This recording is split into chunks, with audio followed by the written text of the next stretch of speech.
And I'm going to prove to myself that I don't constantly need to prove myself to myself. And I'm going to prove that by never doing a marathon. I'm going to show myself that I don't need to always be trying to kick the next challenge in the dick. That was Minchin, comedian, musician, composer, and accidental marathon trainee. Across this conversation, we trace his running story through the years. From a asthmatic kid in Perth to a struggling artist in Melbourne. From a 91-minute half marathon in London to a city to surf PB at age 49. And now, his build-up to his biggest challenge yet, the Melbourne Marathon for his 50th birthday. You are listening to Execs Who Run, the show on life, leadership, and the miles in between. I am your host, Jason Hunt. Now, let's dive in. Welcome along to the show. Tim, how are we going today? Good. So you're going to tell them the backstory here, the entire history of Jason Hunt and Tim Minchin? Yeah, let's do it. I think it's riveting history. A long and storied friendship that started, 5 weeks ago? But a lot's happened. To be fair, a lot has happened. We've recorded an entire podcast that we think we're going to throw in the trash. Yeah, so this is take two. So this started the Thursday before City to Surf. I came to pick up my number or something. Yeah, and I was working with a brand at the expo, and Tim walked past, and as you know, I'm sure many others do, I yelled out, "Tim, do my podcast, bro." Pretty much that was it. In fact, yeah. I think what was even better was I think I said, "You're probably not quite right for it," but yeah, totally, which proved to be the case. So then I said yes, and you said it's called Execs Who Run, and I'm like, well, I don't know if I'm an exec. I'm very happy to come and have a chat. And then I ran the City to Surf and felt pretty good, and started getting into my head that I should run a marathon. And then we recorded the podcast, but I hadn't decided yet. And wasn't it like 7 a.m. or something? I don't think it was 7 a.m, but it was a little bit later. But you were definitely hungover, so it might have was felt I like hungover? 7. Is that what it was? Yeah. And then in recompense for me doing your podcast, I said you have to run coach me to the Melbourne Marathon. And so we've been doing a bit of that and waiting to see if my body breaks before I hit the start line. Yeah. And so we might hold there. Yeah, because we don't know yet whether I'm going to make it. What are we? We're 2 weeks out now. Yeah, and we'll explore the journey, the burgeoning coaching relationship that is Tim and Jason. Yeah, that's right.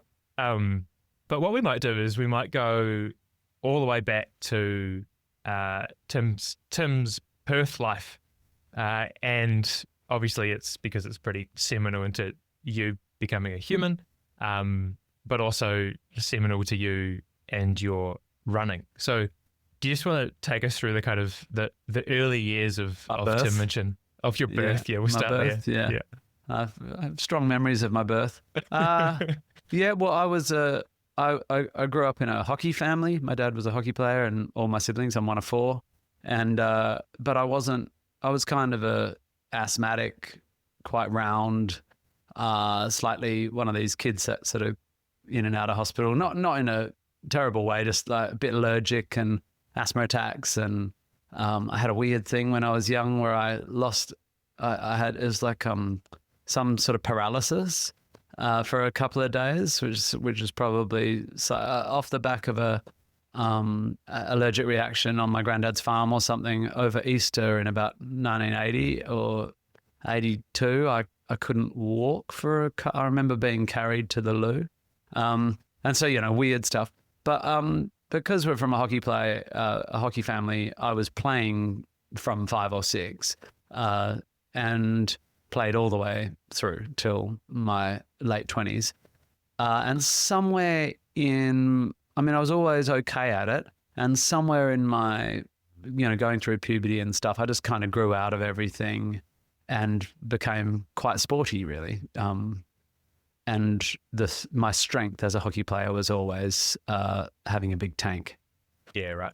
Did you realize that like running was going to be a thing for you at that point because of this kind of endurance that you suppose seemingly had? Maybe it's a bit chicken and eggy, because I don't know if I identified that I could keep running until I was sort of in senior grades, and it became more valuable to do so. I was quite flary as well. You know, I had bad vision but good stick skills, so head down. But in parallel to that, as I grew out of my asthma and kind of got a bit longer, my dad noticed I could sort of run his races. He was a middle distance. He ran 1,500, just high school, you know. And so I think my first kind of go for a run, my first sort of 5K with Dad, I guess I was in my early teens. And then I ran second division high school 8s and 15s and came 6th, you know. But the idea that I was and in my 15s, it was always having a bit of kick, right? It was like I couldn't really keep up, but I would tend to pass 3 or 4 people in the last 200 meters. So yeah, somewhere in there, I sort of started thinking of myself as a runner. And then when I went to uni, I did all the things that uni students do, like put on a bunch of weight and stop taking care of myself and eating too many burgers and drinking too many beers. And yet in parallel to that, I was playing reasonable senior hockey. So I was in this period where I was probably a bit bigger and carrying a bit too much weight, but still, I don't know when I peaked. Like somewhere in there, I ran a 37-minute 10K or something at 18, 19 something. And that was probably as fast as I got. Just because I was young and stubborn and wanted to beat my friends, you know. Fair. And so, you kind of realized that you probably weren't going to become a professional runner as your career. It wasn't until much later that I went. I've always thought of myself as a not particularly athletic person who just is stubborn and really likes it. And it's only later I went, oh no, I'm biomechanically fine, but I'm certainly not biomechanically an elite athlete. Yeah. So what was Tim's plan as a 16, 17-year-old finishing high school and heading to university? What was he going to be doing with the rest of his life? Well, I think I'm very lucky because my parents, though far from sort of hippie parents, they were reasonably demanding is not quite the word. We were all brought up in a sort of very middle, you know, my dad's a surgeon and his dad's a surgeon and my mum comes from, you know, a reasonably established Perth business family. And so it's just this real sense of you don't muck around, you don't break the rules, you get A's and B's and you go to uni and you look people in the eye and shake their hand, you know, that sort of good upbringing. And so all that was in place, but they were different from many of my peers' parents in that I never got the feeling that I was expected to do medicine or law or commerce, which was the kind of message that I went to an all-boys school, and that seemed to be the pervasive message. So I was really lucky in that way. And a side effect of that is I don't think I felt like I needed to have a vocational degree or aim. And quite early, I went and did an arts degree. I mean, everyone, my mum and my grandma and all my uncles and my brothers and sisters, we've all done arts degrees, right? A huge advocate, by the way. I think it's a fantastic. And confirm also an arts degree graduate. Yeah, general degrees, I think. Learning to think and express yourself, all that stuff. To think a bit more expansively. But I think I thought I'd probably be a teacher, or I vaguely liked design and architecture, but I'm not a mathematician, so I never really took that seriously. After first year, my marks were good and I got offered law, even though I didn't get into law out of school, and I was tempted by that because it made me feel smart, but I was tempted for about 5 seconds. I guess I thought I would teach, but at about 18, I was in bands with my brother all through the end of high school and into uni. And when I was about 18, I wrote my first theatre score for youth theatre, and everyone's eyes kind of widened when they heard it. And somewhere in there, the thought entered my head that maybe somewhere I could maybe make a living as a musician. But because I was untrained and brought up in this reasonably conservative environment, I thought you needed to go and study and learn to read music and stuff to become a musician. It took me a few years to realize I didn't need to do that. I just needed to get good. So you finish your university degree. My And- first one, I did a Bachelor of Arts. Yeah. Yeah. Yeah. Finished Rocked that through off. that. And Wasted it a bit. Yeah. So You know, what pissed were you around. what were you gonna do? Finish that? Right. Here I am with an arts degree. So through that arts degree, I wrote 5 or 6 scores. I did lots of hanging out with my girlfriend, and I always found it reasonably easy to get reasonable marks. So it's like everyone says, uni is the academic side of uni is slightly wasted on you when you're young, especially when you're lucky like me. While I was at uni doing my arts degree, I was pretty busy. So I was playing sport, working hardwares and cafes and doing my degree, but also writing music for youth theatre and stuff. And when I got to the end of my degree, and Sarah and I broke up, I'm with the same person I was with from first year uni, but we broke up for a couple of years. And my folks were like, well, what are you going to do now? You've got your arts degree, you know, honours, or I was going to do honours in literature. And I said, may I have it? I was still living at home, right? Very Perth. I said, can I just have a year to just do theatre and music and just see how I go? Like, I had this idea that I'd give it a bash for a year, as if that is how it works. But I did heaps of plays in 1996 and just rolling theatre shows and lots of gigs. And during that year, I decided I wanted to go study music. So I spent the second half of that year prepping for an audition, trying to get good enough to get into the conservatorium to do a commercial music course. So as a musician, what was your kind of first love then? Because you play a lot of different things and you sing obviously and all this kind of stuff. But what was I mean, I'm a pianist. I mean, I guess piano was the thing that, you know, I'd sit down and play at parties and it'd make girls like me. That was a big motivation for all musicians. But what's interesting about how I learnt is I did up to grade 3 piano. I didn't really take to it. Certainly my piano teacher, Jean Craig, who I saw over the years, I don't know if she's still with us, but she was in her early 90s last time she came to one of my concerts.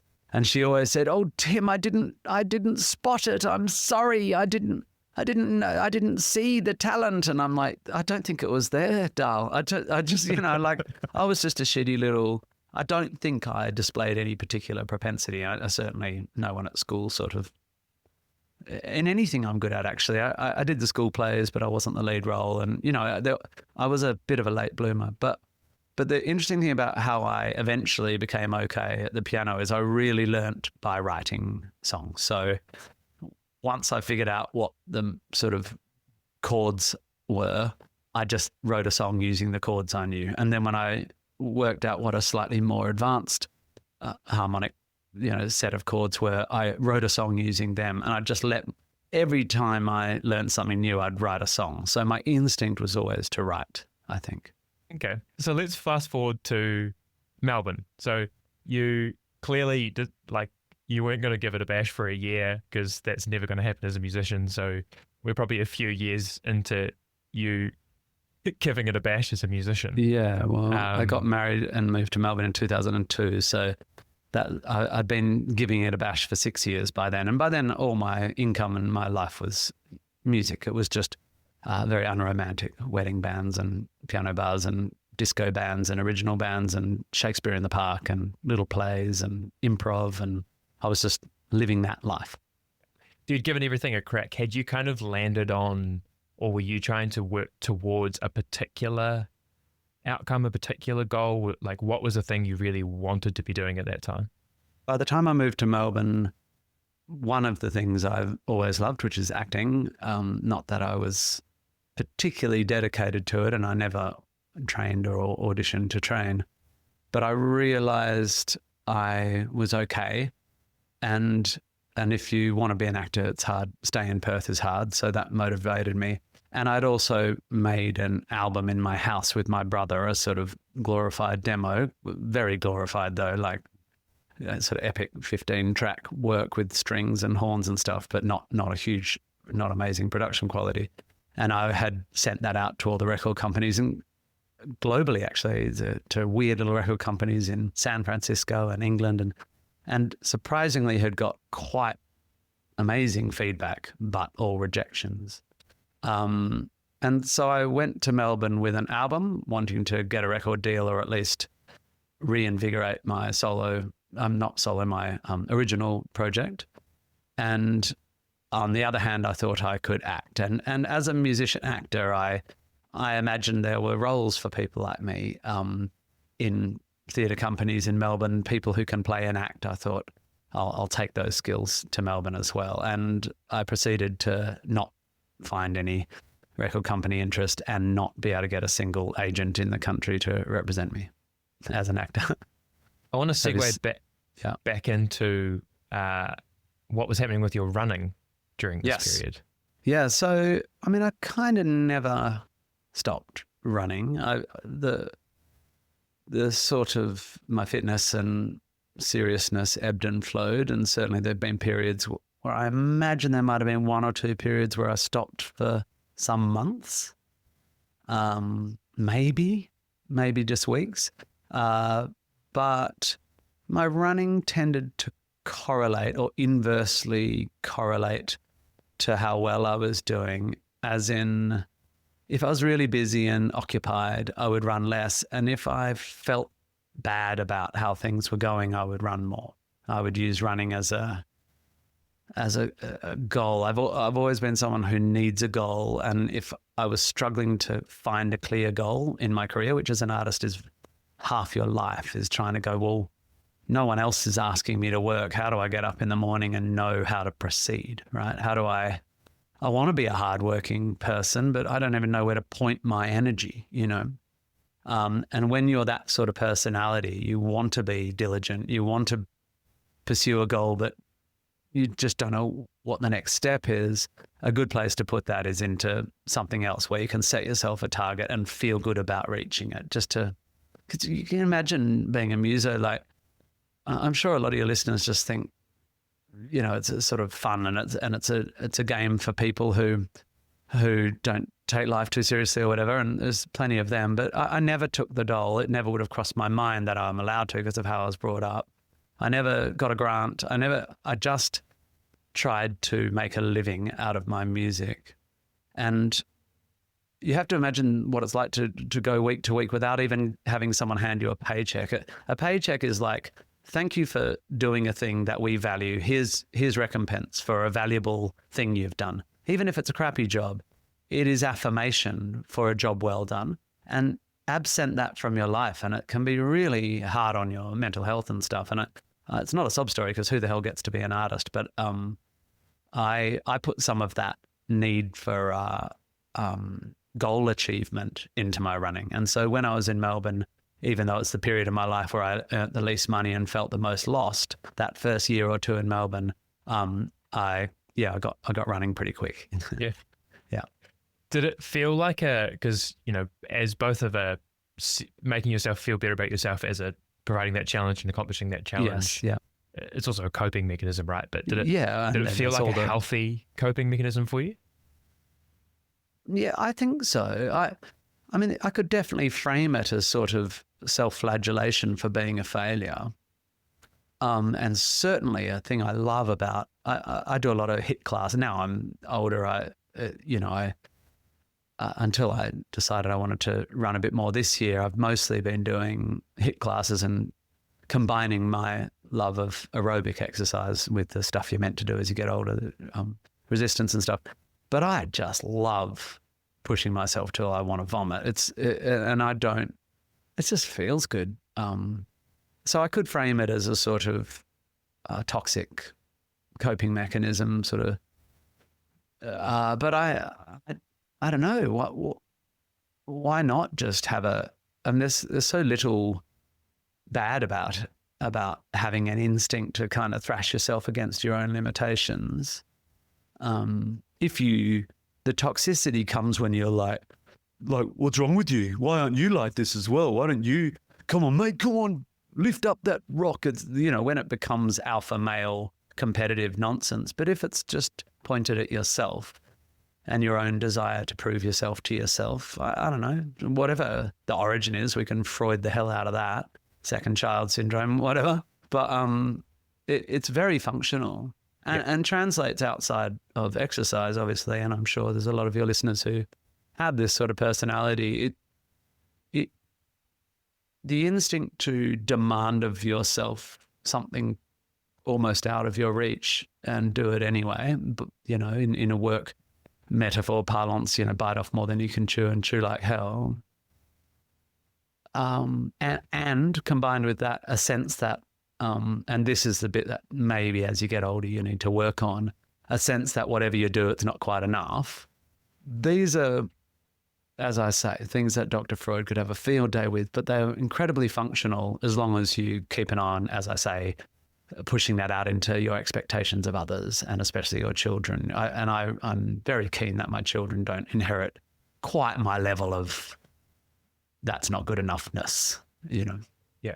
And I think it's a relatable point, as you say, like it is things that many people that listen to this and the kind of demographic that it's targeting would relate to because, it's functional. It's why they're where they're at. Exactly. Yeah. And so, yes, it's a coping mechanism, and yes, every coping mechanism can have a dangerous level to it or a dangerous end to it. Yeah. But ultimately it's like, I'm stressed. I go for a run. That makes me less stressed. Yeah. Feels pretty bloody good idea to me, right? Yeah, that's right. And like everything is dose related, Jason.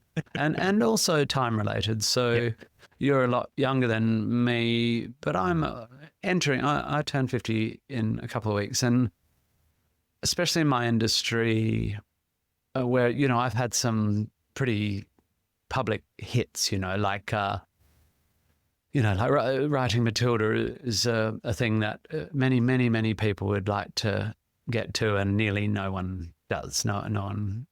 That's a black swan. It's an outlier, not a black swan, but an outlier.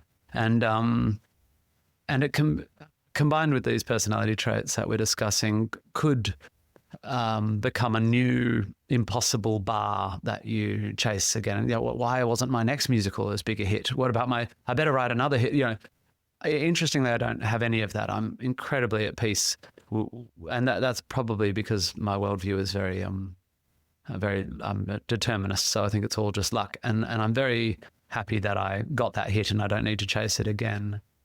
And the other side to that coin, I guess, is that I want to be an industry leader and an older person, a senior member of my my community genre industry, who is not going quietly into the dark night, not giving up on ambition or anything, but being generous in with one's power, making sure that the second half of my career has a bigger role for trying to help other people achieve their goals, as well as continuing down my merry path of trying to kick the dick of everything, So, and that's something I have to work on to cool the competitive thing, the self, and go, no, there's more honourable uses for your status now. Well, can we go back to, I guess, that the beginning of that, what started all this and that breakout point for you, the overnight success, 10 years in the making. And but with the context of, and I bring this up because I think a lot of people who know you, certainly how I came to know you, and it was probably 5 years after this because of YouTube and whatnot, but know you as a musical comedian, right? Yeah. Like you're a funny guy. That's what you're probably, for some people, probably more known than for Matilda, right? Oh, definitely. Yeah. So when did that aspect come into things, and how did it end up being successful for you? Well, it was always there from very early on. When I was 15, I wrote weird, quirky songs. I just loved words. I come from a bit of I grew up with this pianola in my house, a pedal piano. You probably don't know what one is, but my great-grandmother's pedal piano with all these rolls. It's a mechanism impossible to explain to a digital generation. But so I had this old music, this sort of pattern music, slightly, lots of Gilbert and Sullivan and stuff. And so I had that in my background and a bit of theatre and obviously massive Beatles fans and all that. loved harmonies, loved words, but also I'm a theatre nerd. So the way words work, Wordsworth's words work. My brain, as it just did then, will go to any opportunity to find beauty and play with words.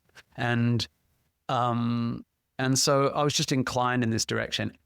Added to that, I was someone who has been brought up to not think taking oneself too seriously is that wasn't seen as bad. We weren't a hilarious family, but it was frowned upon to sort of have tickets on yourself or take yourself too seriously. And as a middle-class guy who loved hockey and running and, was with my first girlfriend, the kind of growing up in the grunge era and watching my peers like play act, like having big problems, I was like inclined to go, oh, mate, get your hand off it. And I would do that to myself, even though I had big feelings and I wrote breakup songs, and I would tend to just want to laugh at myself because I'm like, mate, you don't have problems. Stop pretending you grew up in the hood, So when I made song that, well, exactly. Well, that's what Rock and Roll Nerd is, and Dark Side, actually, two of the songs that I broke out with. And that album I described making with my brother at the turn of the century had like half quite silly songs. One started, I've never had sex inside a church, but I love the thought of nuns in G-strings. And I had songs called Who's the Fella This Week, Bitch, back when the word bitch was a little bit more casual, and quirky songs. But I also had completely sincere songs, some of which I put on my album that just came out this year. One called Moment of Bliss that I wrote when I was 20. I can't quite believe I wrote when I was 20. It's a very gentle, sort of thoughtful song. Anyway, it's part of the reason I struggled to get any record company interest. They'd all go, we don't know what you are. Are you a novelty act? And I started going, okay, if half my songs people interpret as novelty songs, like frickin' Weird Al or something, then maybe I need to try to separate these two seemingly distinct things. They didn't feel distinct to me. For me, it was on a curve, but for listeners, it seemed to be like they wanted to A-B it. They wanted to false binary it. And so I went, fine, I will put all my serious stuff aside and I'll do a cabaret show. In Melbourne, cabaret was a thing. I was playing for Eddie Perfect. I was playing cabaret piano for other acts. I'm going to write my own show and I'm just going to put my weird stuff and my quirky stuff. And I did that in late 2003. And I thought, this is like a curious cabaret show. But rather than responding like it was a cabaret show, the audience just laughed and laughed and laughed. And as I always have since I was quite young, I found when I got on stage, my brain just goes into a overdrive and I know how to make people laugh. And so the following year, I started calling it comedy instead of cabaret. And within 18 months, I was Royal Albert Hall, So it's like I just figured out what my specialty was, that for the thing I could do that was A, least common, not everyone can do it, and B, had a market. And at the Edinburgh Fringe, it became very clear that there was a market for what I was doing. The difference between me and most people, and this is jumping forward, but is that I decided I didn't want that to be all. So some years later, I sort of pulled back on all that. But I certainly had a absolutely cracking comedy career. I mean, it was, in hindsight, that 5 or 6 years that went from tiny cabaret venues to 10,000 seaters with an orchestra was a vertiginous roller coaster. At the time, it just felt like graft, but fun graft. So works out well. You pick up your life. You move over to London. London with a 6-month pregnant wife. Yep. She loved that. Yeah. Yeah. Well, she did in the end. But she was up for it. I mean, we'd been together for a long time, and the fact that it looked like maybe I could make a living, we were like, let's go, let's do it. I imagine she was excited, like, God, I've dealt with this guy for 10 years. Oh, yeah. Finally. Well, I mean, she was a social worker, and I would scrape together a bearable income, and she would have her bearable just social work income. And together we were pretty poor, but she did not love social work. So part of the thing was like, come to England, have a baby. I reckon, there's this big wig manager over there who's promising me we'll be fine. So let's do it. Yeah. Amazing. What happened to your running during this time? Because I guess what we just discovered in Melbourne was when things were going well, there wasn't as much running. Yeah, right. And now things are going I think really at MAPS, we having a baby and a embryonic career, or at least a baby career, both the baby and the baby career needed a lot of feeding and attention. And Sarah was and remained the primary carer in a very old school sense. So she really facilitated the attention I needed to put on my career. But if you look back at the YouTube vids of that period, you can tell I'm not running quite as much. But yes, I mean, I just got very, very busy. And probably, I think, we tell these stories in hindsight, but I think it's probably true that without the desire to sort of punish myself for not doing so well, I didn't feel the drive as much. So it did drop away, I think. Do you regret not doing a bit of running at that time? Like, do you think it would have been a beneficial thing for you to have done, or was it just not even coming across your mind? I mean, I definitely kept exercising. The way I'm built, if I stop exercising, I get really big really quickly. Is it the way I'm built? I don't know. Who cares? And I'm not. It's luck. Yeah, I'm not shaming bigger people. And I honestly don't feel for other people any contempt or judgment at all. Like when I see bigger people, I don't go that they look terrible. But when I get bigger, I don't feel good. Especially when you're on camera, and I'm a person with a pretty big face. So if you add any weight, all that bullshit, narcissism. So I always exercised. I just wasn't at my best. I don't know when we sort of discovered gym classes, but eventually halfway through our time in England, when our babies were born, Sarah and I found a thing around the corner where we'd go and do these half-hour sort of HIIT sessions with a shared trainer, and that was the beginning of that sort of era. That's much less exciting to talk about. Well, there was a little bit of a running story in that period, and is one of probably the only times that you've actually worn a bib, like actually done a race. Oh yeah, I've done a couple of races. I did a couple of races in England, one half marathon and one primary school fundraiser 5K. Yeah. And it was because of a bet with fellow comedian Mark Watson that you that's right. Did that marathon in London. The half, Do you remember anything about that? Well, there's a couple of things. I think I framed it as a bet because Mark and I are good friends, and it's always fun when you've got a public profile to sort of fake a rivalry. It's that, who is it? Hugh Jackman and Ryan Reynolds. Oh, yeah. But two things happen. One, in those years, as soon as you start doing well in my industry, you are asked to represent and do charity work. And I was an ambassador for something called the Prince's Foundation for Children and the Arts, which I was quite passionate about. And so two things happened. One, they said, I don't suppose you want to do a marathon a half marathon for us. And I'm like, they didn't even know I was a runner. And I said yes. And the other was that Mark had done one and had got a time that I thought was pretty good. And I thought, well, I better try and beat that. Did you? Yes, I think by significantly. Yeah. And what was his time? I think he ran 100 minutes or something, and I ran 91. Something like that, yeah. Yeah. So clearly you were still in pretty good shape, being able to just off not too much running, go and run a 91-minute half, right? Yeah, I certainly didn't train or anything, but I think at that stage I was running a bit. I think I was back into it a bit. Yeah. Nice. The primary school 5K was like this weird run from the primary school through Highgate Woods, up this muddy hill and back down again. And I ran that in whatever, it wasn't very fast, but given the conditions, it was under 18 minutes or something. And there was a guy, like the guy who organized this was like this really handsome, I think Italian guy who lived in North London, and he every year organized it and thrashed everybody because he was a marathon guy, a big runner, like really gangly and stuff.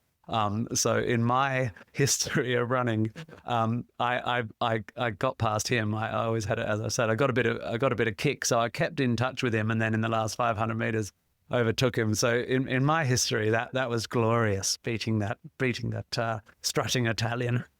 I don't even know if any of that's true. That's how I remember it.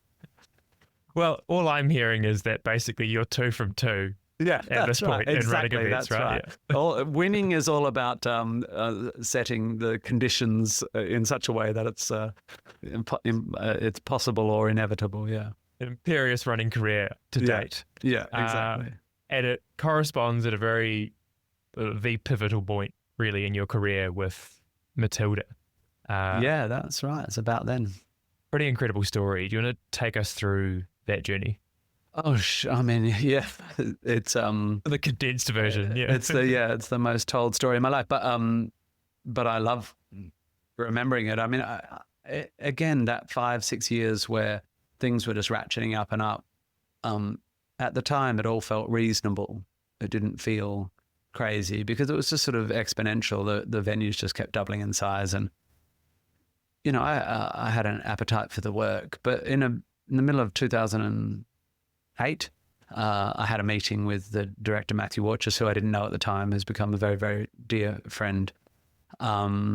And he said, do you know Roald Dahl? And I'm like, yeah, I know all of Roald Dahl. And he said, have you heard of Matilda? And I'm like, yeah, actually, there's this huge coincidence in this story because in a little after I recorded that album, Turn of the Century, I had written to the Dahl estate about Matilda because I was writing music for a children's theatre company. I thought it would be a good idea to just do, I was writing songs that would be sung 4 times and then never heard of again. Like I was doing, $1,000 jobs. And I was like, can I get the rights to Matilda? I want to do a kids musical. And they're like, you could send a sample score and we could consider it. And I'm like, oh no, I don't, what? And I just forgot about it. And then here we are, whatever it was, 7-8 years later. And he just thought I was lying or something. And he said, have you ever written musical theatre? And I just went home and sent him like 8 CDs of my stuff, which of course was all tiny stuff, tiny little Perth stuff, and a musical I wrote about Penrith and on commission, And actually the opening of Matilda, which has been being played 8 shows a week on the West End for 14 years, is largely stolen from the opening of Somewhere, the magical musical of Penrith, written 2-3 years earlier. And then opened in 2010 in Stratford upon Avon, the night after I opened my orchestra tour, arena tour in Birmingham Arena. That night, the reviews came out at midnight, and there was a meeting the next morning. I only had 1 day off. I had to be at some other arena the next day, but we all met for breakfast and we're like, right, West End.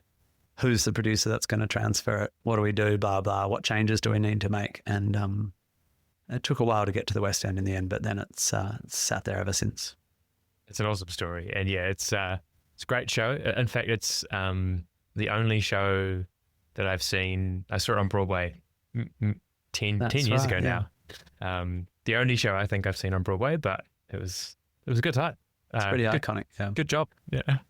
Yeah. I mean, it's back on tour in the UK now, and this whatever it is, autumn, and yeah, hopefully back in Australia on tour in a year or something. But I mean, it won't last forever on the West End. It's already the most successful British musical this century, and I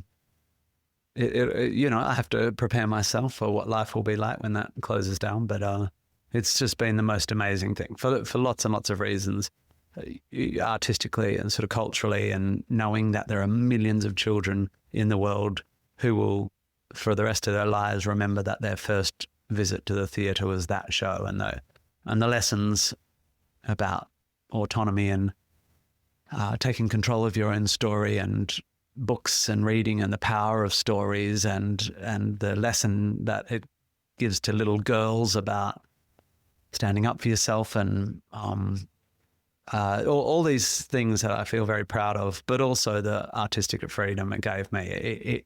It bought me the right to move away from comedy when I felt like I wanted to do more, because I it gave me financial security, you know. And I apologize to the people who are not musical theatre nerds. You can skip through any of the stuff if you want. But obviously, you have to be. You will be musical theatre nerds at the end of this scintillating chat. You'll be experts. Obviously, as a bit of an actor yourself, and you've played probably the greatest musical theatre role that there is in Judas and Jesus Christ Superstar. Certainly for me, yeah. Yeah. You feel like a good Judas type character. Yeah, I love to betray. Yeah. Do you see yourself, or did you ever envisage yourself being in Matilda? Well, it crossed my mind that if in the next few years it looks like it's heading for its end, that I should go and do 6 months as Miss Trunchbull. But I'm not sure I'll be able to. But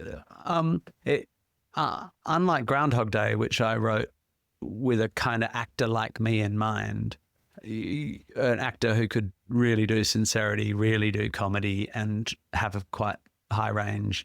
I never wrote myself into Matilda.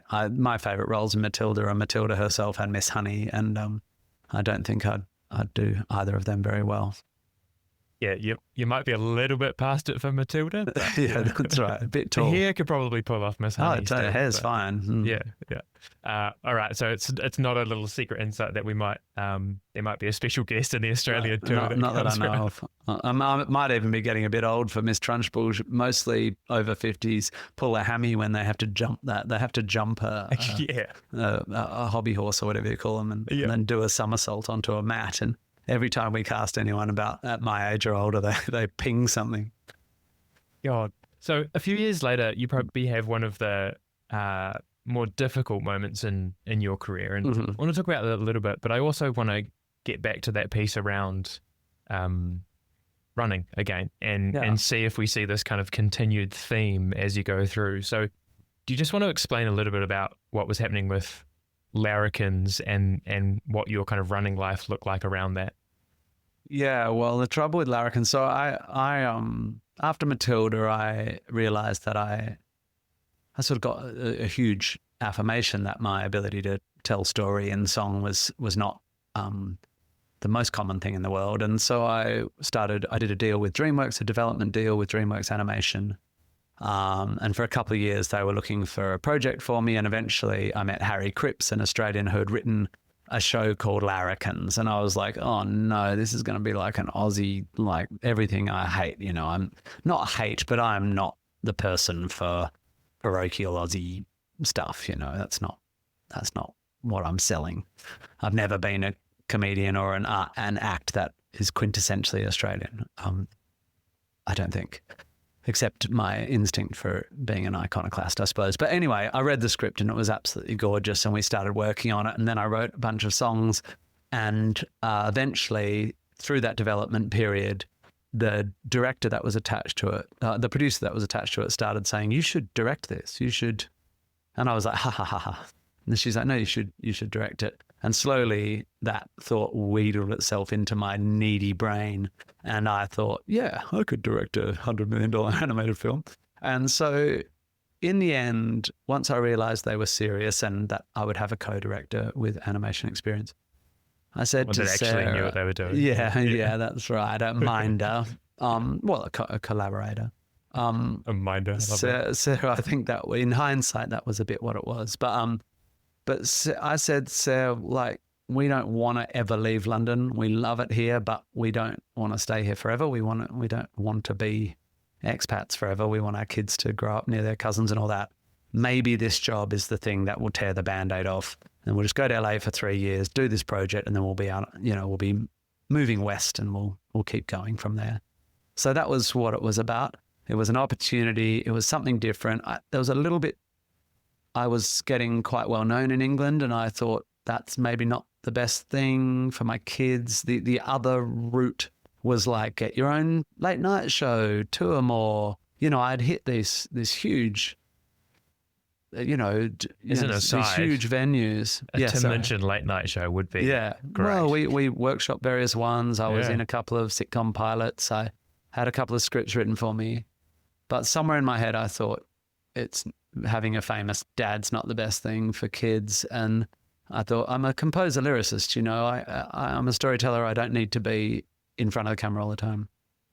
So I made this decision, and Sarah and I made this decision. So we moved to LA and anyway, the short thing is we spent 3.5 years and 50 something million bucks on developing this amazing film. And then the studio got bought and they just didn't have an appetite for something that was as different and risky as a rock and roll boys' own adventure Aussie outback musical with singing animals, and they shut it down and just wrote it off as a tax write-off. And quite suddenly, actually, there's a lot of other detail in that story. I did tour a bit while I was in America. I played Friar Tuck in a massive Robin Hood film that also flopped, but that wasn't so heartbreaking because it wasn't my creative. I was just an actor in that. And during that time, I also wrote Groundhog Day, which won Best Musical Olivier in London and transferred to Broadway and got a whole lot of success, but then also closed down and lost a bunch of money, which is this is the rough and tumble of the industry in the US. I mean, you're in a big ocean swimming with big sharks, and you don't get to win everything. So, but it was a tough time. My running was difficult because we lived in the Hollywood Hills, and I'm trail running up Griffith Park around the observatory. A lot of your listeners will know that area. And I was getting a bit injured because of the angles, and I found it hard. But I because I was in LA, it's like get a personal trainer to your house. But I ran a bit. I did a lot of trail running, and I was quite strong and got quite fit. But when things went bad, really, we moved to Australia quite soon after that. And there's no doubt I used running to try and still my mind. I was pretty pissed off for a quite long time. I got like cynical, which is not that's not ever been a part of my personality. And I have rebooted, and I am back to living optimistically because I think it's the only way to live. But I was like pretty chippy for a little while there, especially because of how I felt we were treated on Broadway. It's just it's ruthless, man. The US is ruthless, and some people love that blood sport version of whatever industry, but art and blood sport to me that's not how I want to go about it. Yeah. So you come back to Australia, pretty shit time. What was kind of the plan for you then? We moved to Sydney because my sisters were both living here. I wanted to live in Australia, but didn't think we could go back to Perth because that's a bit too small for. I mean, Australia is not the best place for me to be career-wise. So that was a big thing, actually, making the decision to not be the place where my career could get as big as it was possible. But that's all right. That felt right. We wanted to live near the beach, and I don't know, but by the time we moved back, I was already working on the development of Upright. So I did have a couple of projects that I was like, when I go back, there's something already bubbling. But not knowing where my next project is and where my next income is going to come from is a feature of a life like mine, and has been since the day I decided, to have my year off. I mean, you just trust, well, in my situation, my cultural capital is such that now and even then when we moved to Australia, it's about there's much more work than I can say yes to. So, which is incredible. I wouldn't have ever thought that's where I was going to get. But I had said yes to developing Upright with a small production company, but it was a great idea, and a bunch of my friends were going to write it, had been hired as writers on it. And so by the time I got to Australia, despite the fact I was feeling a bit chippy, I threw myself very, very hard into Upright, and it remains one of the things I'm most proud of in my career. So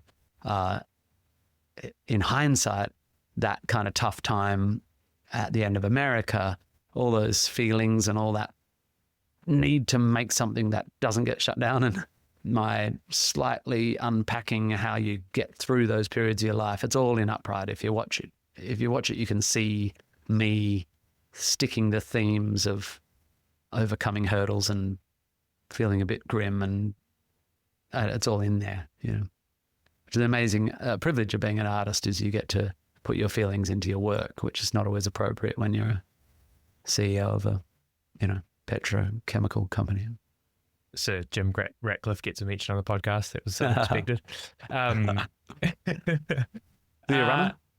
I don't know. Maybe I need to reach out. Yeah. He's more likely a cyclist, right? Yeah, definitely. One of those. Well, Lycra's made of fossil fuels. Petrochemicals, yeah. All right. So you moved to Australia, moved back to Australia, moved to Sydney. It's a pretty epic place to go running. And in the eastern suburbs where you are, it's a pretty epic place to go running. Yeah. Beautiful and annoying. Yeah. Well, if you don't like hills, it's not the greatest place to find yourself. Did it become a bit more of part of your life again now that you're in Sydney? Yeah. Again, I ebbed and flowed a bit, and a lot of it is about managing my body. Got a bit of SIJ stuff and tightness. And I think that was probably because of hills and stuff again, maybe old hockey pain. But those runs where I live near Gordons Bay, and so I've got my quick 5K down to the top of the South Coogee Steps and back. I've got my 10K to Maroubra and back. I've got my 6K to Bronte and back, my 8K to the other side of Tammy and back, and my 11 if I want to go to the other end of Bondi. And you just know your routes, and they're so beautiful. And as I wrote on my family fitness app, we have my family and I have a thing where we post our runs, because when my mum died, we thought we'd get my dad moving, and so it's really cool. But I wrote to my folks after a particularly hard run north and back. Unfortunately, the novelty of the beauty runs out before the pain does.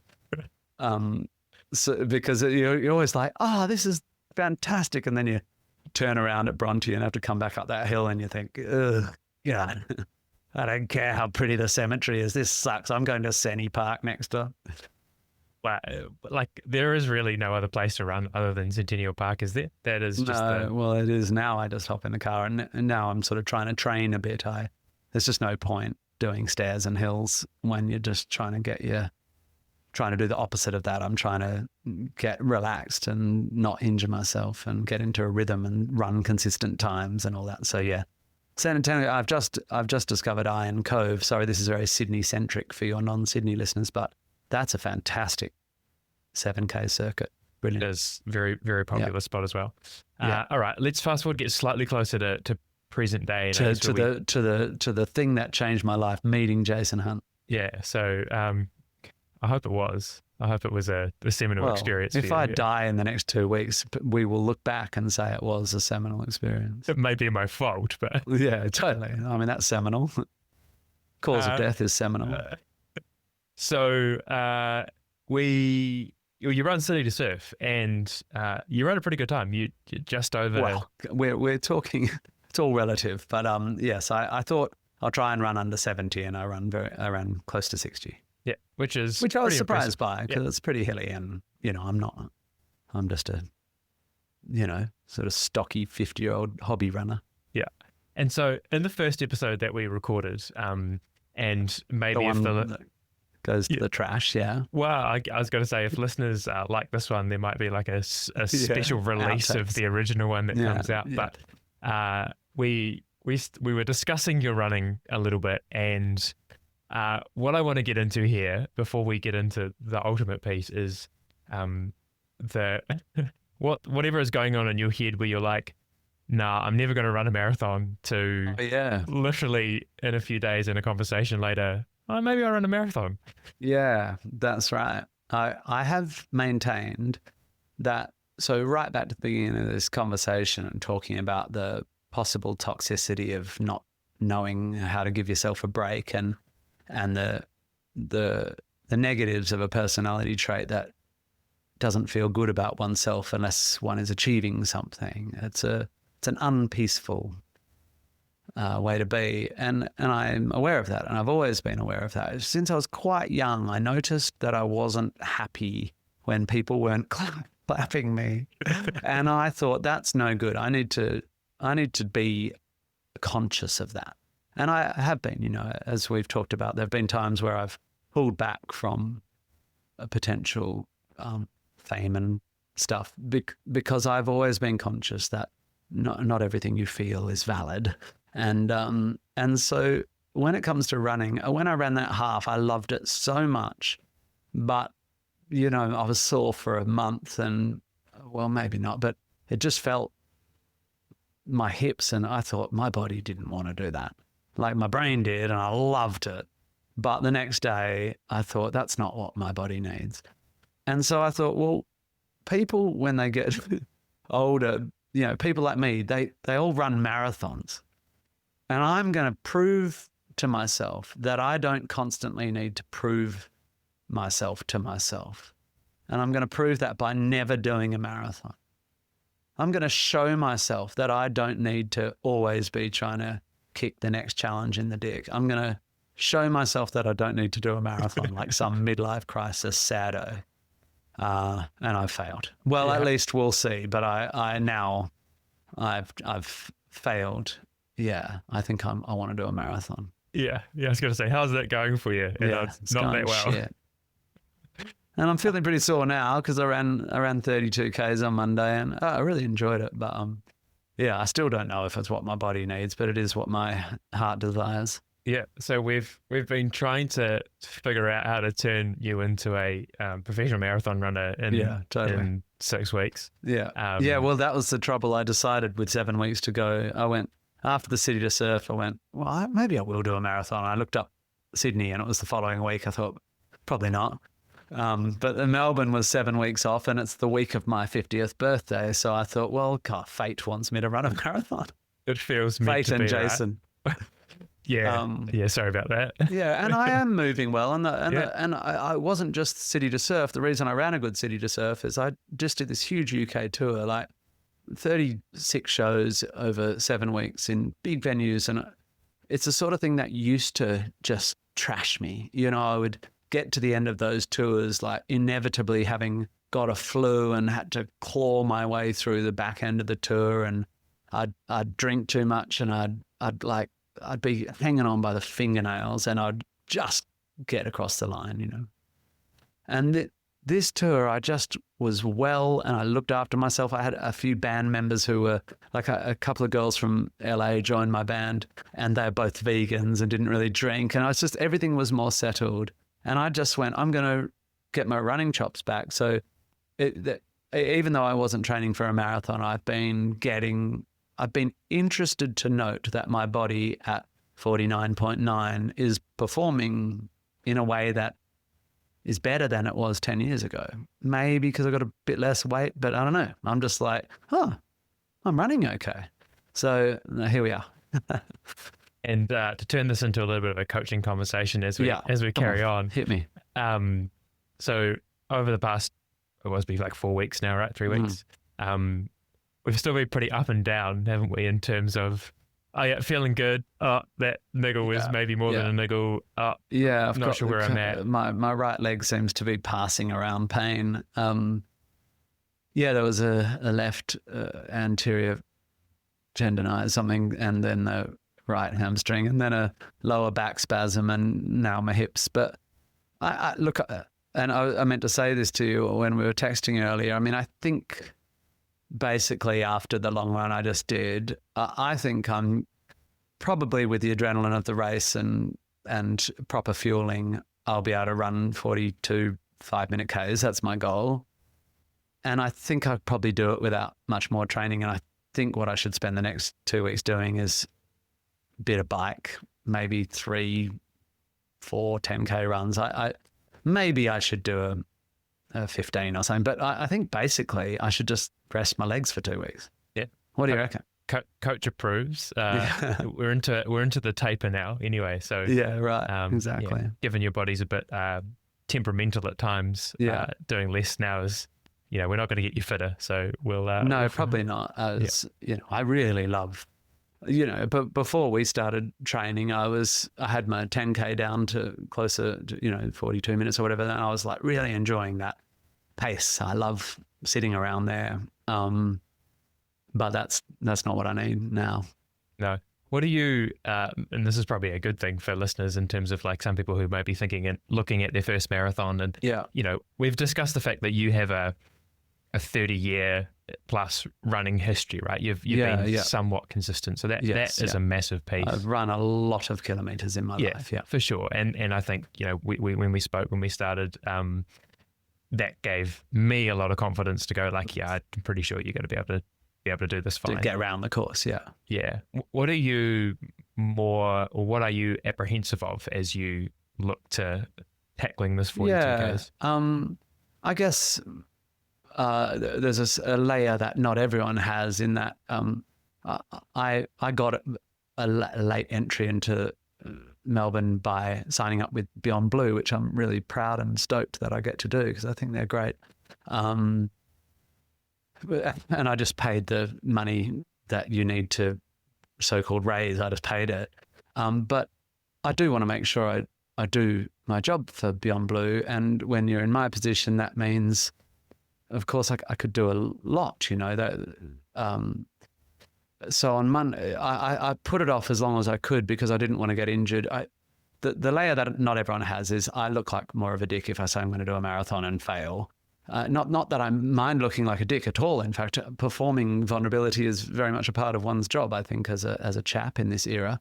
I'm perfectly happy to break down and say I broke down, I tried, but I just didn't want to make a big fuss of the fundraising and then not make it to the start line. Yeah. So I put it off. So on Monday, I'm posting my page, and I think you might put this podcast out on Sunday. So correct. I've been really careful not to go, I'm doing a marathon. I've just been working with you to see if I can get there. On Monday, I'm putting my page up, and I've told all my fans that I'll go dollar for dollar with them until we hit 20 grand. I'm happy to donate as well. So it's potentially a big project, and Beyond Blue will want to get me on tape, and now they want me to be an ambassador, all that stuff. So it comes with a bunch of other shit. So I've been cautious. But the run itself, I feel very, very lucky that I can still run at this age. It doesn't work for everyone. I think the consistency has been key. You can tell me, but my, layman's hypothesis is just that you accumulate the bone density and tendon sort of capacity or whatever, and so nothing's too much of a shock. I mean, I've never run more than 10Ks with any consistency at all. I mean, 8 to 10Ks has always been my distance, but still, I've put miles under my legs. And then since I met you, I've done whatever it is, 3 halves and a 30 and a 32. And I really enjoyed them, and I found it very happy. My cardio is great. I would say to anyone thinking about it, you don't necessarily want to carry heaps of weight, I don't imagine. That's been something I've tried to do, just like get rid of a little bit of excess weight. And but it's just luck, man. Like I could have gone to run that 30 and just gone, oh, fucking no way. As it happens, I got to 32Ks the other day. It was around the capital city trail in Melbourne, some nasty hills around Studley Park and stuff, bit of wind, bit of rain. I got to the end having not fueled properly because I'm crap at it and having not drunk enough water. And I felt if I had to run another 10Ks that morning, it would have really sucked, but I probably would have done it fine. And if you add to that the adrenaline of the race and proper fueling and water stops everywhere you need them, and I think I'll be fine. But what do you reckon? I'm pretty confident you'll smash it. I just don't want to do. I am very undisciplined. If I feel like running fast, I just run fast, and I mustn't bank time. As my dentist the other day said, don't get tempted into banking time. But I'm like, So I think I would rather just run a completely even split. Like I like settling into a pace and staying there. So I'm basically going to run 5:10s, and then if I've got some legs left, I don't know what I'm going to do. Who knows? That's my job to figure it out. And you just have to be a good coachee and listen, right? I'm so good at listening to other people, so Jason. Good. My entire career has been based on listening to what other people say and doing exactly the fucking opposite. Well, I've got a few strategies in mind, so I'm sure we'll make that happen. Some punishment and some carrot and stick. Pretty much. Well, it'll be a nice little thing for listeners to see what does happen there. Yeah. It'll be like 2 weeks when this comes out over the weekend. So, And maybe if I'm going to do it and I am going to do it with a bit of a public profile, why don't your listeners help me and smash the fuck out of the fundraising? That would be really cool, I think, especially given the stuff you talk about on this pod and the times we live in. And I think Beyond Blue is a pretty amazing charity to be contributing a bit to. Yeah, for sure. If they don't want Beyond Blue, they can jump to Movember as well. They can jump to Movember, of course. Yeah, no, I'm stealing charity dollars off you, Jazz. You are. No, that's fine. I'll just make sure you make a good donation to Movember as well. There you go. Yeah, quid pro quo. Awesome. Well, as we wrap this up, I'm going to go to the regular questions that I ask everybody. One of them we've not really touched on about you at all, but there's certainly some aspects, and I'll maybe paint a bit of picture in there. But I get some advice. We get our top piece of advice on life, leadership, and running. Maybe before I do that, the piece around leadership, and I have to do this to make sure I figure out how you're related to execs who run, right? Otherwise, I'm just cramming you in because you're an interesting person. I think you can just cram people in once you've got a podcast. I think as long as your listeners aren't. I doubt your listeners are like, I listen to Jason because I'm just wait for the bit where the person gives advice and I write it down. I think probably they just know that you have interesting conversation. Hopefully.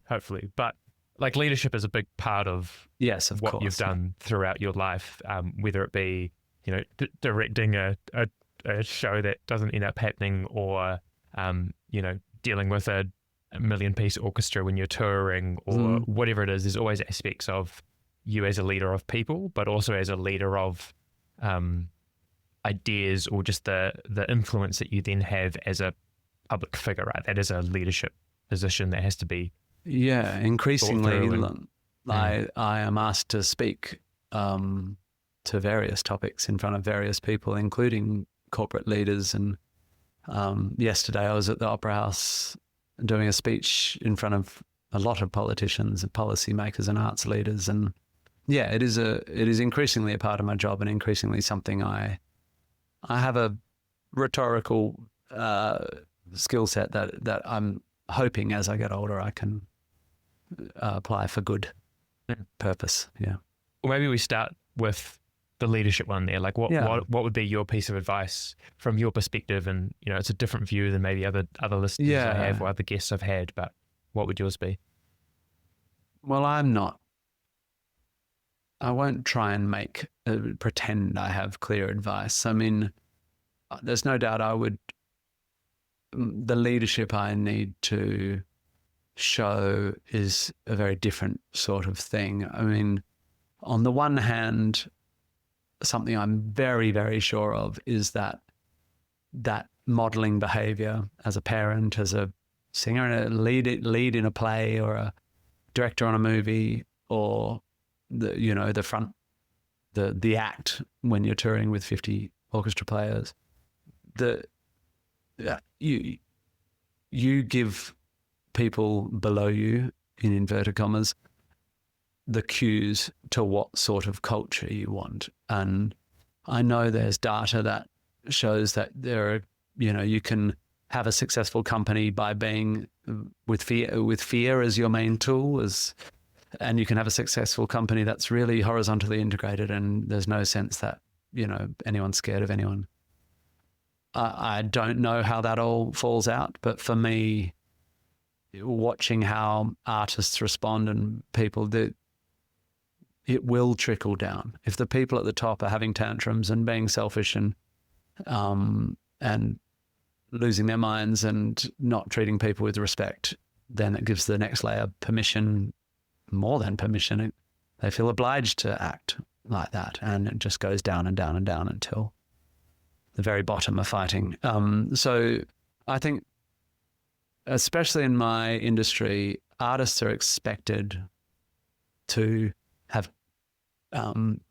poor self-regulation, and I reject that entirely. It's absolute bollocks. You don't need to have bad self-regulation to be a good artist. So treating everyone with respect, and especially people with the lowest amount of power in any hierarchy. I think the best way to model a culture that you can be proud of is to make sure you never treat the least powerful person poorly. I'm much more likely to have a stand-up argument with the head of a studio. And then the other things I kind of know a little bit about, is, or at least I grapple with, is the balance between making sure, giving other people permission to shine, making sure other people feel like there's space to have ideas and creative input, balanced against knowing when the reason you're the guy who is getting paid the big bucks, or the reason you're the leader in that room is because you have accumulated skills that not everyone has, and you need to pull rank, or at least say have confidence. So that's a really big thing for me that I imagine a lot of your listeners might have versions of. Like certainly my brother, who's a CEO, he and I talk a lot about that balance. Like, how do you make sure everyone has a voice, but without spending hours listening to ideas that you know damn well are not as good as yours, and you just need to go, no, it's this, crack on. So that's not so much advice as something I acknowledge as a challenge. And I'm not sure how good I am at it because I get very excited. I'm like, oh, it's this, and I'm like, oh, I probably haven't left a lot of room there, but I'm definitely right. So let's follow my instinct, you know. Yeah. And you must, as an artist, or probably as a founder or a CEO of any company that's trying to innovate, you must trust yourself. You know, like you got to back your ideas, but you don't want to shut down the others. So totally, and to be a role model, you still have to be you, right? Yes, so that's that right. piece and you doing those things is fine because it's still just being you, and hopefully you're a somewhat decent person, and that makes sense, right? Yes, that's right. I don't think I'm bullying anyone, but you could get steamrolled by my enthusiasm without a doubt, and something I think I've got wrong. It is perhaps a valid criticism that I can accidentally be a big force in a room, and I also, because I can articulate ideas quite clearly, I can kind of sell ice to Eskimos a bit. So I can baffle with words and terminology in a well-constructed argument that can make people feel like they're not being heard because they don't have the verbal capacity or acuity, and therefore they don't know how to respond. But they, so that's something I've had to work on. To my credit, I also am very good at, I do not care where the best idea comes from. And I found America hard because it's very hierarchical. If I would speak and everyone go, okay. And I'm like, hold on, you're all animators who have trained. Like, can someone tell me why I'm wrong? Yeah. Like, I would literally demand, like, the meeting's not over until someone's had one better idea than the ones I've had. Come on. Like, and if that idea came from a junior storyboard artist or whatever, then I have absolutely no problem going, that one, which you'd be a fool to have a problem with that, wouldn't you? You know what I mean? Totally. Like some of the most successful businesses on the planet, that's their default. Best idea wins. Right? Best idea wins. Yeah. Okay. What about broad life advice? Well, maybe it's the same. Maybe, be the change you want to see in the world, like model the type of person. I mean, I think my life advice, the contemporary life advice, is to note that technology has stolen from us our agency vis-a-vis information input. We used to go, I'm going to pick up the paper and smoke my pipe and read the paper for 20 minutes and then, or whatever, I'm going to sit down and watch the news at 6. And that would be the world news or whatever. I'm going to read a book. Now we don't have autonomy.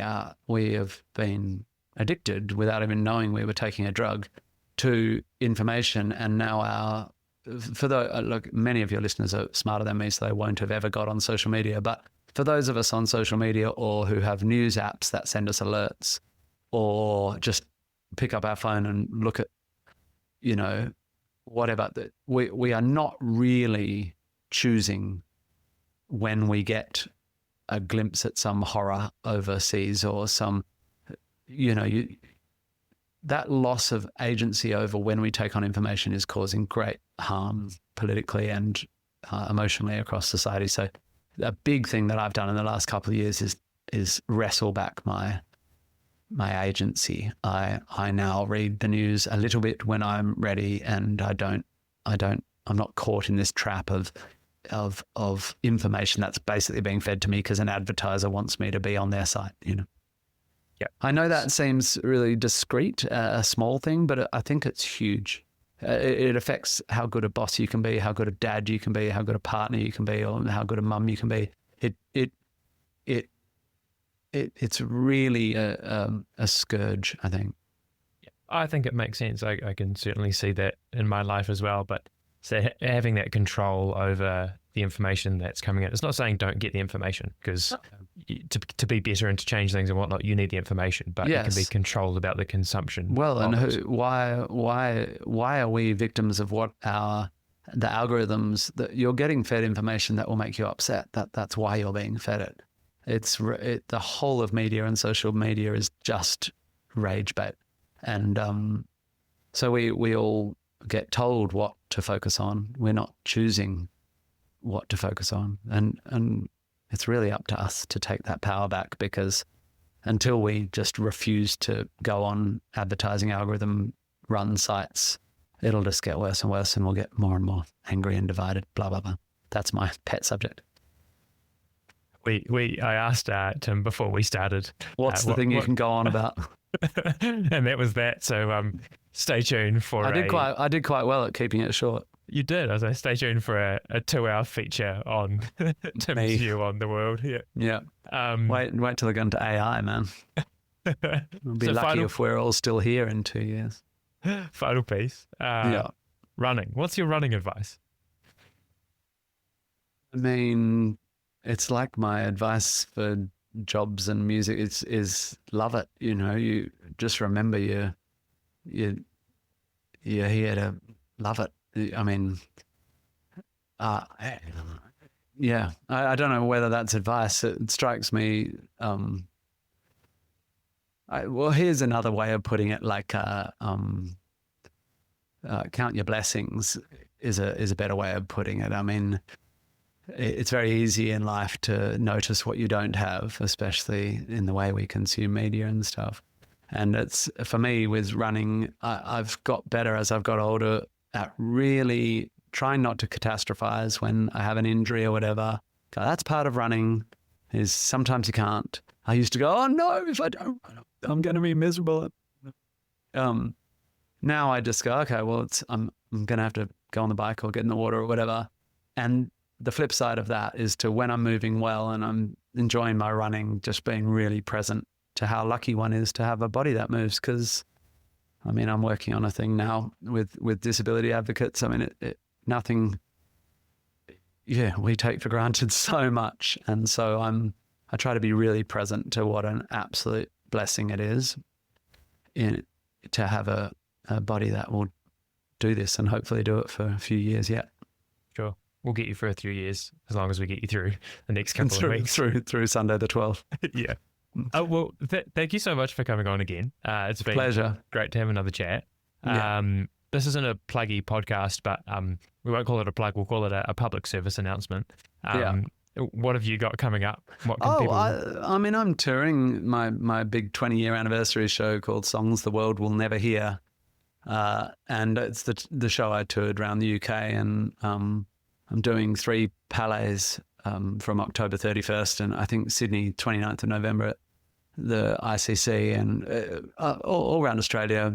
It's a big, fun show encompassing material from quite a few from early comedy and stuff I haven't played for years, and then stuff from my recent album. I just put an album out called Time Machine as well, so have a listen to that. I mean, there's not many tickets left, and I don't really need you to listen to my record, but I love it. I love when people come to my shows. So, why only one show in Sydney? Surely. Well, I'm playing the ICC, which Big is enough. even though I did get to arenas and stuff, that was never my goal, and I pulled right back and started doing smaller venues. But this concert, it's a bit of a a bit of a, I don't know, flex.